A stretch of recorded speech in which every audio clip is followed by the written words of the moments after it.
भारताचे एक सार्वभौम समाजवादी धर्मनिरपेक्ष लोकशाही गणराज्य घडवण्याचा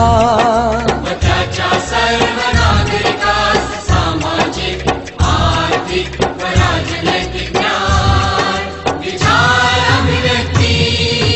विश्वास श्रद्धा व उपासना यांचे स्वातंत्र्य दर्जाची व संधीची समानता निश्चितपणे प्राप्त करून देण्याचा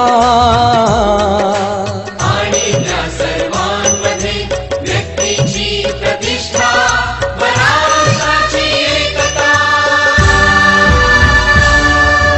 आणि एकात्मता यांचे आश्वासन देणारी बंधुता प्रवर्धित करण्याचा संकल्पपूर्वक निर्धार करून